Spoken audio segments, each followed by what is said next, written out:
प्रणाम भाइयों और बहनों, स्वागत है आपका एक और नई वीडियो में।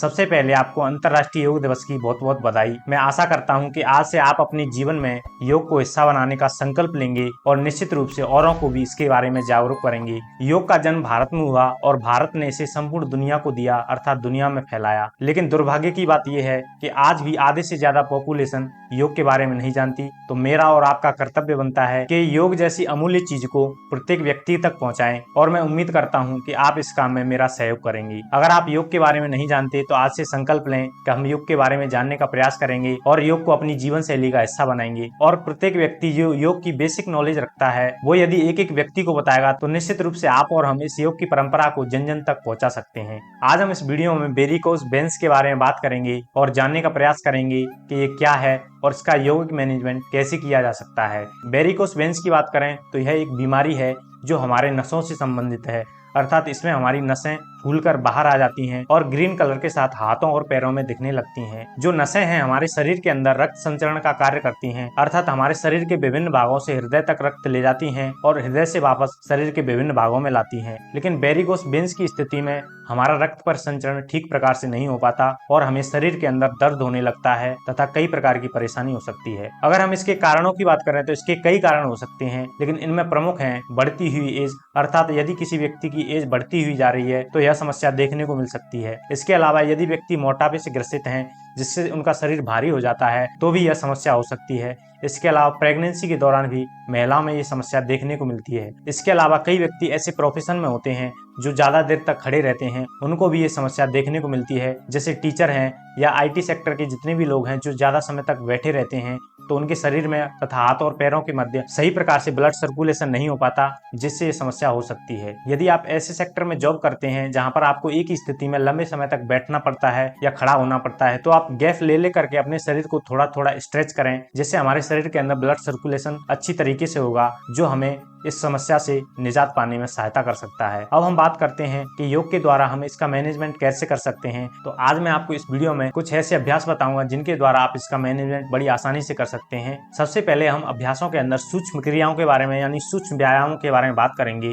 सबसे पहले आपको अभ्यास के लिए अपने मैट पर इस प्रकार से अपने पैरों को सामने की ओर फैलाना है और दंडासन की स्थिति माना है। यहाँ से हम अपनी एंकल जॉइंटों को रोटेशन व स्ट्रेच करेंगे। तो सबसे पहले सांस भरते हुए अपने पैरों के पंजों को इस प्रकार से आगे की ओर खींचेंगे और पूरा स्ट्रेच करेंगे, जिससे आपके पैरों में ब्लड सर्कुलेशन पूरी तरह से हो। सांस छोड़ते हुए अपनी ओर खींचेंगे,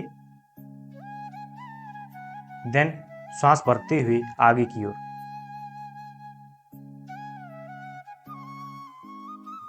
इनहेल, एक्सहेल। इस प्रकार से आपको इसका अभ्यास कम से कम 10 से 15 बार करना है। फिर आपको अपने पैरों के बीच थोड़ा सा गैप बनाना है। अब अपने राइट पैर को क्लॉकवाइज घुमाएंगे। इनहेल करते हुए आधा राउंड, देन एक्सहेल करते हुए आधा राउंड। इनहेल करेंगे, then exhale, inhale, then exhale, inhale, then exhale. इस प्रकार से आपको कम से कम 10 से 15 बार करना है। फिर एंटी क्लॉकवाइज घुमाएंगे। Inhale, exhale, inhale, exhale, inhale, exhale. इस प्रकार से आपको इसका अभ्यास करना है। इसी प्रकार से आपको दूसरे पैर से भी यही अभ्यास को दोहराना है। तो सांस भरते हुए अपने पैर को अपनी ओर लाएंगे, देन सांस छोड़ते हुए इस प्रकार से आगे की ओर ले जाएंगे। Inhale, exhale, inhale, exhale. इस प्रकार से आपको इसका अभ्यास करना है। अब हम इसे एंटी क्लॉकवाइज घुमाएंगे। Inhale, exhale, inhale, exhale, inhale, exhale. इस प्रकार से आपको कम से कम इसका अभ्यास 10 से 15 बार करना है। अब आपको पुनः दंडासन की स्थिति माना है। इसके बाद अपने दोनों हाथों को इस प्रकार से घुटनों के नीचे लगाएंगे और अपनी जंघा को सीने से इस प्रकार से स्पर्श कराएंगे। सांस भरते हुए अपने पैर को ऊपर उठाएंगे, सांस छोड़ते हुए नीचे। इनहेल करते हुए ऊपर, एक्सहेल करते हुए नीचे। इनहेल करते हुए ऊपर, एक्सहेल करते हुए नीचे। इसी प्रकार से आपको दूसरे पैर से भी यही अभ्यास दोहराना है। इनहेल करते हुए ऊपर ले जाएंगे,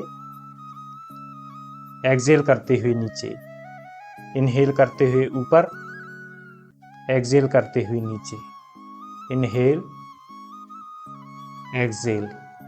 इस क्रिया को भी आपको कम से कम 10 से 15 बार दोहराना है। फिर इसके बाद थोड़ा सा विश्राम करेंगे और अपने पैरों में होने वाले परिवर्तन को महसूस करने का प्रयास करेंगे।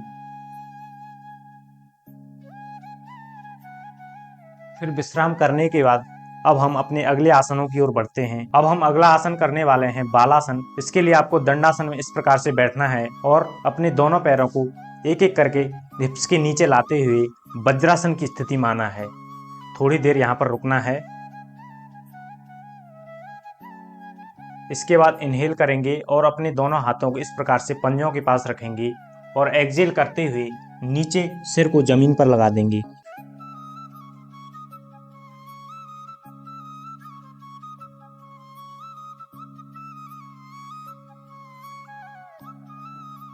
फिर श्वास भरते हुए इस प्रकार से ऊपर आ जाएंगे। यह बालासन का अभ्यास है। अब अपने पैरों को एक एक करके इस प्रकार से खोलते हुए पुनः दंडासन की स्थिति में आ जाएंगे और यहाँ पर अपने पैरों के मध्य होने वाले परिवर्तन को महसूस करेंगे।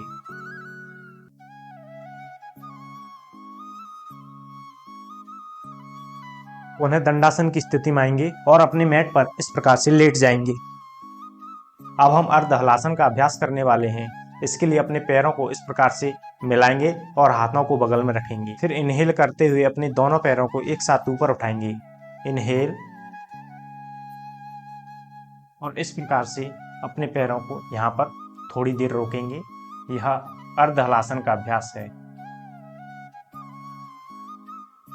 अपनी क्षमता अनुसार अभ्यास करने के बाद एक्सहेल करते हुए अपने पैरों को धीरे धीरे नीचे लाएंगे। इस प्रकार से आपको इसका अभ्यास करना है।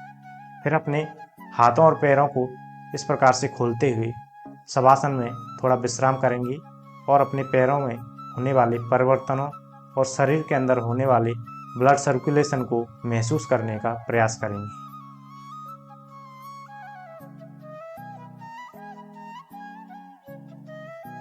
थोड़ी देर विश्राम करने के बाद अब हम अगले आसन की ओर बढ़ते हैं, जिसका नाम है अनंत आसन। अनंत आसन के लिए आपको इस प्रकार से करवट लेना है और अपनी दाएं हाथ को इस प्रकार से सिर के नीचे लगाना है। इसके बाद श्वास भरते हुए बाएं पैर को ऊपर उठाएंगे और बाएं हाथ से पैर के अंगूठे को पकड़ने का प्रयास करेंगे। इनहेल, इस प्रकार से थोड़ी देर यहाँ पर पकड़े रहेंगे और आपका जो श्वास है वो धीरे धीरे चलता रहेगा और आपको यह महसूस होगा कि आपकी जो पैर की मसल है उसमें एक अच्छा स्ट्रेच आएगा। अपनी क्षमता के अनुसार इसका अभ्यास करना है। फिर धीरे से श्वास छोड़ते हुए अपने हाथ और पैरों को नीचे की ओर लाएंगे। यही अभ्यास आपको दूसरे पैर से भी दोहराना है। इसके लिए अपनी बाईं करवट लेंगे और अपने हाथ को इस प्रकार से लगाएंगे और श्वास भरते हुए दाएं हाथ और दाएं पैर को ऊपर उठाकर पैर के अंगूठे को पकड़ने का प्रयास करेंगे। यहाँ पर आपका जो घुटना है वो बिल्कुल सीधा रहना चाहिए। थोड़ी देर अभ्यास करेंगे। इसके बाद श्वास छोड़ते हुए दोनों हाथ और पैरों को नीचे ले आएंगे। अब पुनः शवासन की स्थिति में थोड़ी देर आराम करेंगे और होने वाले परिवर्तनों को महसूस करने का प्रयास करेंगे।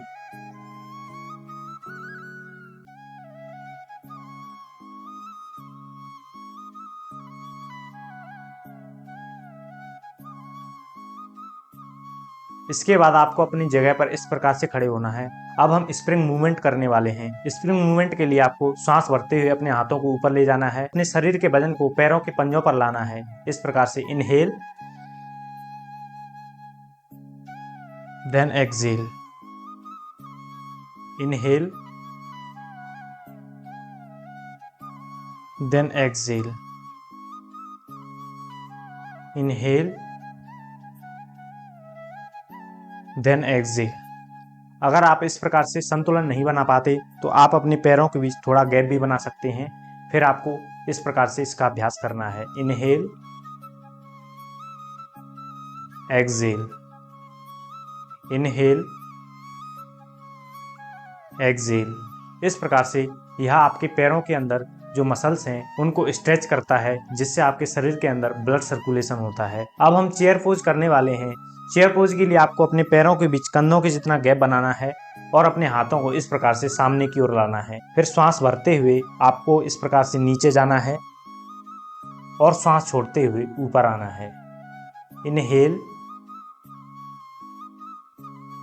Exhale, inhale, exhale, inhale, exhale. इस प्रकार से आपको इसका अभ्यास करना है। तो भाइयों और बहनों, मैं आशा करता हूँ कि दी हुई जानकारी आपको अच्छी लगी होगी।